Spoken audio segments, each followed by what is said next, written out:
E nessa manhã eu quero partilhar de uma forma especial a importância da gente viver uma vida cristã amadurecida, uma vida cristã que flua, que cresça, que conduza a gente realmente a patamares maiores de intimidade com o Senhor.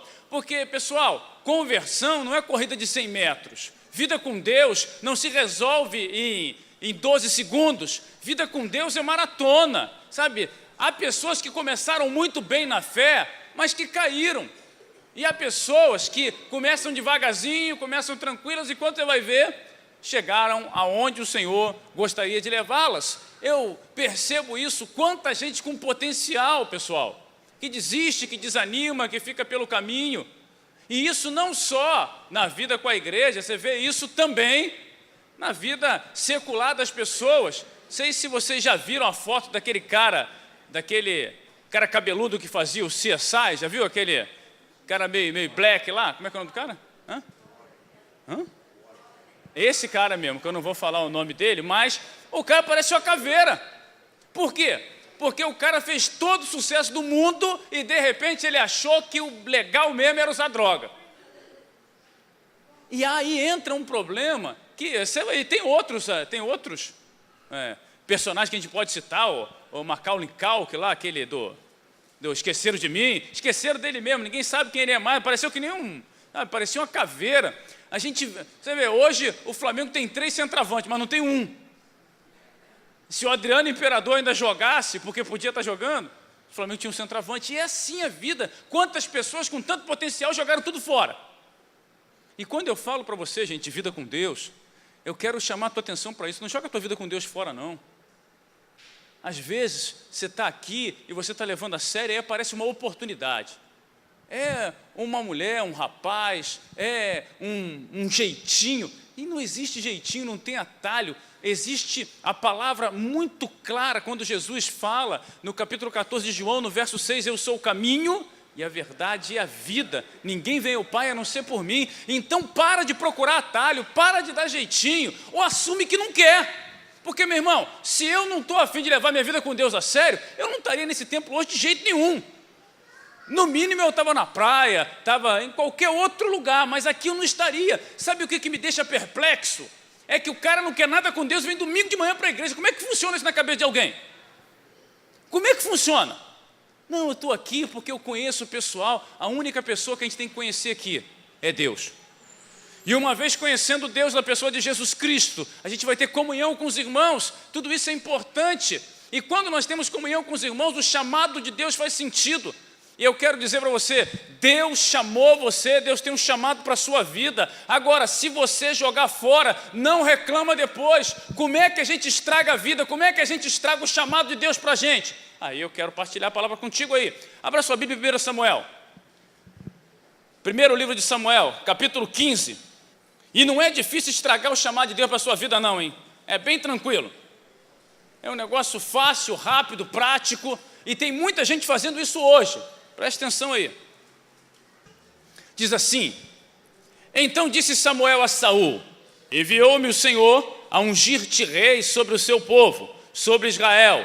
Ouve, pois, agora a voz das palavras do Senhor. Assim diz o Senhor dos Exércitos: eu me recordei do que fez Amaleque a Israel, como se lhe opôs do caminho quando subia do Egito. Vai, pois, agora e fere a Amaleque e destrói totalmente tudo o que tiver. E não lhe perdoes, porém matarás desde o homem até a mulher, desde os meninos de peito, até desde os bois, as ovelhas, e desde os camelos até o jumento. Deus, obrigado pela tua palavra.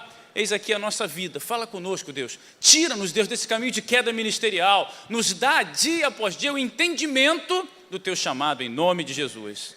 Amém. Quanto vale o teu chamado? Quanto vale a tua vida com Deus? Quanto vale a tua santidade, a integridade que você deve ter diante do Senhor? Qual o valor disso para você?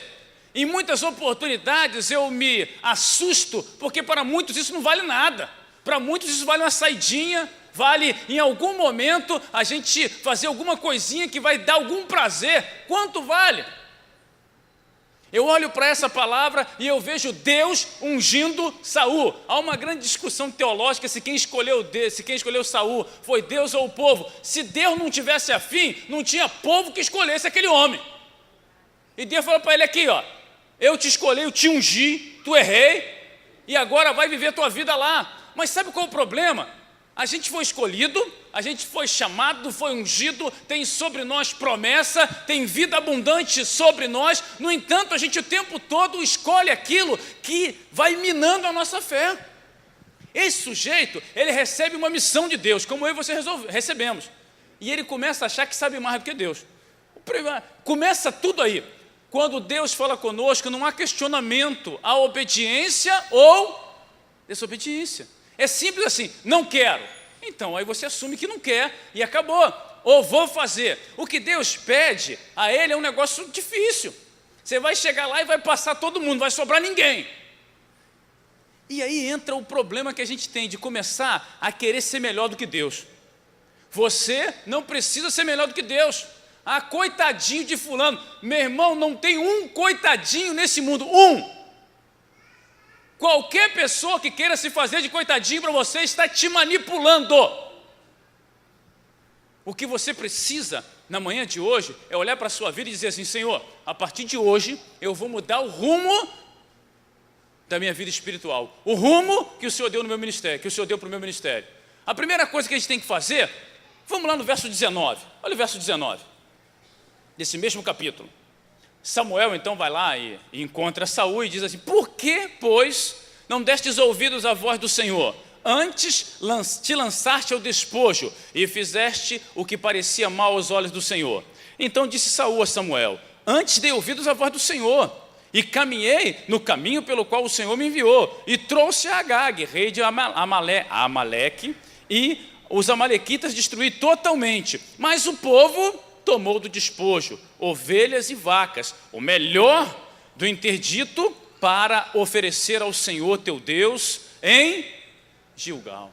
Você quer acabar com o seu ministério? Começa a ceder às pressões populares. Começa a ceder no dia a dia às pressões que a vida traz para você. Saul é rei. E ele chega num lugar e o povo começa a fazer o que quer e ele não se indispõe. Vida espiritual vai exigir da gente se indispor, vai exigir da gente se aborrecer, sacrificar. A gente às vezes, não, cada um faz o que quer, não funciona assim não. Esse sujeito aqui, ele tinha um chamado, tinha um ministério, tinha uma obra na vida dele. No entanto, ele, de posse de uma palavra de Deus, ele escolhe voluntariamente ceder à pressão do povo, ouvir a pressão do povo e não a voz de Deus. Está percebendo que negócio complicado? A gente não quer pressão. Ah, não vou me aborrecer não, pastor. Não estou na igreja para me aborrecer. Então você nunca vai exercer um ministério. Desculpa falar a verdade para você. Porque onde tem dois seres humanos tem aborrecimento. Quando tem os dois primeiros irmãos da terra, um mata o outro. É mole, é fácil, a coisa é tranquila? Não, quem prega para você que igreja é céu na terra está mentindo vergonhosamente. Igreja é lugar de conflito, é lugar em que as pessoas querem muitas vezes fazer a própria vontade, e é nesse ambiente, é nesse lugar que nós somos encorajados por Deus para exercer o nosso ministério e não ceder às pressões. Você vai para a faculdade, vai chegar na faculdade, vai ter pressão. Pô, vai ter uma chopada, aí vamos lá na chopada. Ah, vai ter um negócio aí, vamos passar um fim de semana não sei aonde. Ah, poxa, você é virgem, que isso, não sei o que. Gente, sempre vai ter pressão sobre a sua vida. E você cede se quiser. O que não pode depois é dizer: não, o diabo ele armou para mim. O diabo não perde tempo com você se você não tem vida com Deus. O diabo tem mais o que fazer. Ninguém precisou armar nada para Saul, porque ele estava doido para cair. Sabe aquele crente me empurra que eu caio? Era tudo que ele precisava. E eu vejo um monte, às vezes sentado nesse banco aí. Ah, pastor, fulano é muito jovem, fulano ainda é um adolescente, passou da hora de se converter, passou da hora de assumir compromisso com Deus, porque a vergonha que a gente vive nas escolas, nas faculdades, nos quais crentes estão lá sendo manipulados, arrastados pela mentira, pelo engano, e mais, vivendo uma vida torpe fora da igreja, e dentro da igreja quer aqui parecer santo. É bom a gente começar a parar e pensar se esse negócio aqui é para a gente mesmo. Meu irmão, cada vez que você peca, você envergonha Deus. Cada vez que você faz algo que você deliberadamente escolheu fazer contra a vontade de Deus, você me envergonha, porque sou eu que escuto aí fora. Viu o que fulano fez? Eu volto de férias e tem uma fila para eu tratar, porque é um bando que, no lugar de se posicionar, se colocar e assumir que é ou não é, fica como Saul, quer ter os privilégios do chamado de Deus, mas não quer ter responsabilidade do nome de Jesus Cristo. Pastor, então eu não quero. Meu irmão, sinceramente, eu nunca fui chamado por Deus para pastorear a multidão. Não fui mesmo. Fui chamado por Deus para pastorear a gente que está afim. O cara que, quando peca, fica com a cara vermelha. Sabe, a orelha fica toda vermelha, o cara pecou, o cara está desesperado, ele vai ter que se consertar. Se não é esse o seu caso, pede a Deus para ser, ou pede a Deus para te conduzir. É difícil, gente. Saul tinha tudo para ser uma bênção. Eu e você temos tudo para ser uma bênção. Mas tem que querer. E é ser sincero, gente. Olha, se você resolver não ser crente, sair da igreja, ir para outro lugar, você vai continuar sendo meu amigo. Tem um monte de amigo que não é crente. Um monte. Mas se posiciona. Porque senão você atrapalha.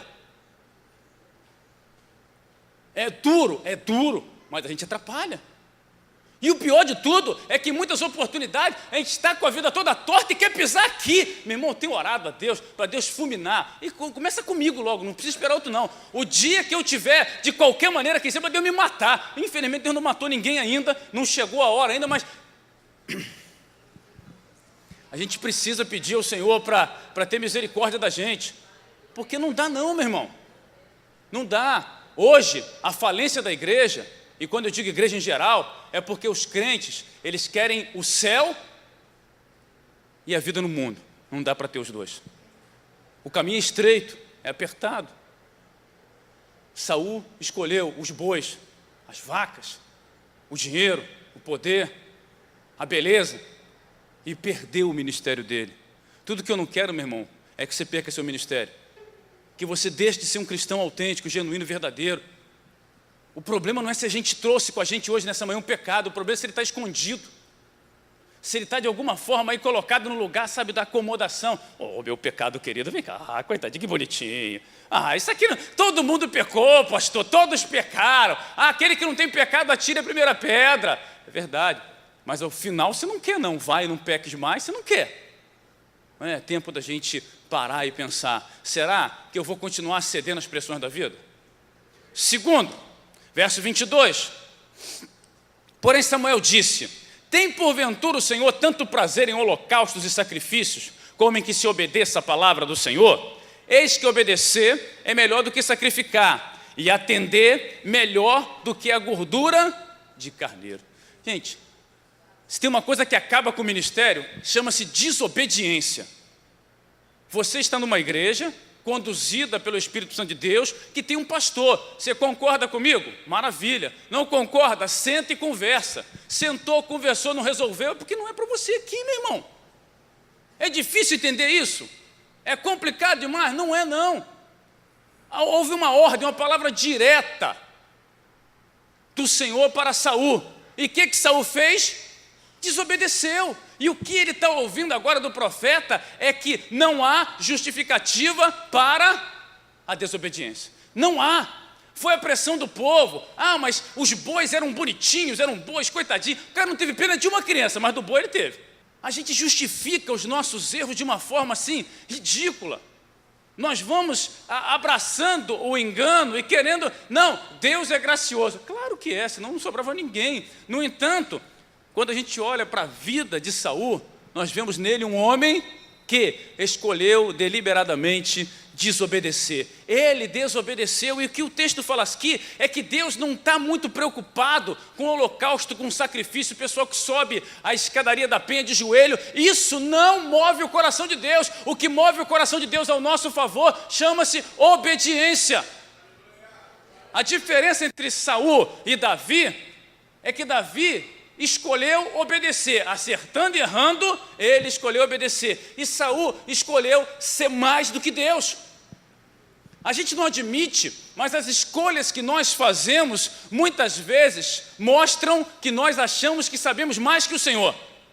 Eu sei o que eu estou fazendo. Eu sei o que é isso. Eu sei para onde eu vou. Eu sei. E a gente é obstinado em desobedecer. A gente vai encontrar uma justificativa. Nas férias, uma pessoa, não é daqui, mandou uma mensagem para mim no Zap, para me perturbar, né? Mas o cara está lá, vamos ouvir o cara. E o cara começou a falar comigo sobre tatuagem. Não, porque a Bíblia não fala nada sobre tatuagem, e não sei o que é tatuagem. E eu falei com ele meia hora sobre isso lá no Zap, e ele retrucava. Eu falei, meu irmão, se você quer fazer, está falando comigo por quê? Vai e faz. Não tenta ouvir de mim que eu concordo, que eu acho bonitinho, porque eu não concordo, eu não acho bonitinho, e eu acho que não é para cristão ter. Agora, se você quer fazer, o corpo é teu, cara, vai lá. Faz sem anestesia logo, faz com a faca, não é? Rebenta tudo lá, meu amigo, a vida é sua. Só que a gente quer que alguém, de alguma forma, se responsabilize pelas nossas decisões. Só há um responsável pela sua decisão, meu irmão, você. Porque depois, quando a conta chegar, ninguém paga para você. É você que vai pagar. Tem uma hora que você fala, mas e agora? Aí você faz o quê? Liga para o pastor. Pastor, o que é que eu faço? Tenho que fazer, é segurar a consequência. Então o ministério de Saul acaba porque ele cede às pressões. Você não foi criado por Deus para ser mais um. Você está em oposição ao mundo. Aquilo que é natural para todo mundo, para você não é. Porque você vive segundo a palavra e não segundo esses professores de universidade federal falam para você. O que te orienta é a palavra de Deus e não a voz do povo. Esse negócio de que a voz do povo é a voz de Deus é mentira. Esse negócio que todo mundo faz, eu posso fazer, é engano. Saul perde o ministério porque ele cede à pressão, porque justifica a desobediência, mas não existe mais para Deus. Obedeceu? Amém. Não obedeceu? Infelizmente, perdeu. Terceiro, olha o verso número 23. Presta atenção agora, hein? Porque rebelião é como o pecado de feitiçaria, e o porfiar é como a iniquidade e idolatria. Porquanto tu rejeitaste a palavra do Senhor, Ele também te rejeitou a ti, para que não sejas rei. O ministério de alguém acaba quando esse alguém rejeita a palavra do Senhor. É muito legal porque o profeta o procura, porque Deus envia, porque Deus também não toma teu ministério sem te dar satisfação, não. Ele fala, está acontecendo isso por causa disso, disso e disso, e fica tudo muito claro para você. Em nenhum momento você vai ver um arrependimento genuíno no coração desse homem. Em nenhum momento você vai perceber Saul dizendo, olha, Senhor, eu pequei, eu estou todo errado. Não, ele quer o contrário, ele quer que Samuel ore por ele. Samuel ora por mim para Deus me perdoar. Gente, relação com Deus é pessoal. Por mais que eu me preocupe com você, por mais que eu ame você, você ficar doente, eu vou te visitar, vou orar por você, orar pela sua vida. No entanto, eu não posso dar conta da sua vida, é você e Deus. São você, sabe, a gente quer um intermediário, alguém que facilite as coisas para a gente. Não, eu escuto de vez em quando, acredito muito na oração do pastor Luciano. Não acredita não, cara. Faz isso não. Acredite na sua oração diante de Deus. Eu tenho a minha vida com Deus, tem a sua. Deus ouve tua oração, Deus cuida de você. E nessa manhã, nós estamos diante de um homem que peca pela desobediência, e o Senhor fala que essa rebelião contra Deus é para Deus como pecado de feitiçaria, como idolatria, iniquidade e idolatria. Você está percebendo o que está acontecendo aqui? Deus, Ele nos chama, nos capacita, nos envia para que nós obedeçamos. Eu não sei onde a minha obediência vai me levar, eu sei que ela me levará a um lugar onde Deus está me aguardando. Mas o que eu vou ganhar obedecendo? Eternidade, porque nesse mundo você obedece e parece que perdeu. Porque os bois, gente, eram um ativo importante naquela época. Os bens que eles amealharam ali teria uma importância para eles. No entanto, Deus não queria dar coisas a Saul, Deus queria dar a Saul a eternidade, a firmeza na vida com ele. E a gente ignora a palavra de Deus. Presta atenção nisso. Escutamos muito hoje. Você cita um texto bíblico e o cara rebate dizendo o seguinte: pastor, eu acho que não tem nada a ver. O que você está fazendo com essa postura sua é rejeitando a palavra do Senhor. Por isso, Ele também te rejeitou a ti. Está entendendo? Está compreendendo como é que funciona a coisa? A gente, infelizmente, rejeita a palavra. Você chega no mercado, tem uma vaga para deficiente, e tem um carro parado lá que não é de deficiente. Aí você pergunta o cara, por que você parou aqui, cara? Não, foi só 1 minuto. Mas não é para o cara. Tem coisa que não é para a sua vida nem por 1 minuto. Tem coisa que Deus não quer que você viva nunca. Obedeça a palavra do Senhor. Pastor, mas eu queria ser rico, bonito, cabeludo. Se não é de Deus para a tua vida, não seja. Entenda isso. Mas pastor, então para que eu sou cristão? Para ir para o céu, cara pálida, é para isso. No mundo, vocês vão ter aflições, no mundo vai ter dificuldade, vai ter hora que você fala, meu Deus do céu, minha vida estava melhor quando eu era crente. E para viver nesse mundo, a melhor coisa que tem é não ser crente. Mas para viver no céu, só recebendo Jesus como Senhor e Salvador. E qual é o nosso enfoque? O aqui e agora? Paulo vai falar em 1 Coríntios capítulo 15, verso 19, se a nossa esperança é só para essa vida, nós somos os mais miseráveis de todos os homens. Qual é a nossa direção? Para onde a gente vai? Eu olho para Saul e ele está perdendo o seu ministério. E aí quando chega no verso número 29, olha lá o 29. E também, aquele que é a força de Israel não mente nem se arrepende, porquanto não é homem para que se arrependa. Disse ele então, pequei, honra-me porém agora diante dos anciãos do meu povo, e diante de mim, e volta comigo para que adore o Senhor teu Deus. A preocupação de Saul não era o que tinha acontecido entre ele e Deus, era a preocupação de como o povo o veria dali para frente. Você consegue entender? Ele fala com o profeta, fala o seguinte, volta comigo e me honra para o povo ver que se você está do meu lado, porque eu quero continuar fingindo que eu sou escolhido de Deus. Fiquei até arrepiado agora, Deus me perdoe. É muita presunção de religiosidade, meu irmão. Sabe, as pessoas continuam mantendo a máscara. Ah, mas ninguém sabe. Olha, estão me vendo do lado do pastor. De repente eu nem sei o que você está vivendo. Nem sei qual é a tua situação e você ainda está me expondo ainda. O Senhor estava ali tratando com Saul, dizendo para ele, cara, olha, preste atenção na eternidade, no teu chamado, preste atenção nisso tudo. E a preocupação dele era continuar sendo rei. E preste atenção, para a gente fechar aqui, diferença fundamental entre Davi e Saul é que Davi nunca foi chamado para ser rei, ele foi chamado para ser adorador. Por isso ele foi rei. Saul entendeu que era chamado para ser rei, por isso nunca foi um adorador. A gente não foi chamado, pessoal, para ter cargo na igreja, para ter título. Meu nome não é pastor Luciano, meu nome é Luciano. E está escrito no livro da vida, só isso. Não tem o título que eu recebi. De repente, pastor, eu sou, sabe, diácono, eu sou pastor, eu sou semideus, eu sou não sei o quê. Nenhum título desse entra com você no céu. Por isso que o Senhor vai te dar um novo nome para ninguém te conhecer lá. E o interessante de tudo é que a gente responde essa pergunta. Para que Deus me chamou? Para ter um cargo? Deus me chamou para ter, de alguma forma, a pompa e a circunstância de ter antes do meu nome algo tipo PR, DC e sei lá, mais tanta coisa que tem por aí. Para que o Senhor me chamou? O Senhor me chamou para que, como João Batista disse, Ele cresça e eu diminua. Ele me chamou para que eu possa adorá-lo, independentemente de onde estiver. Quer os homens me reconheçam como pastor, como diácono, como mestre, ou coisa nenhuma. É no oculto, é no lugar secreto que Deus sabe quem eu sou. Aqui no púlpito, gente, pregar é muito fácil, porque você está com o microfone na mão, ninguém pode responder.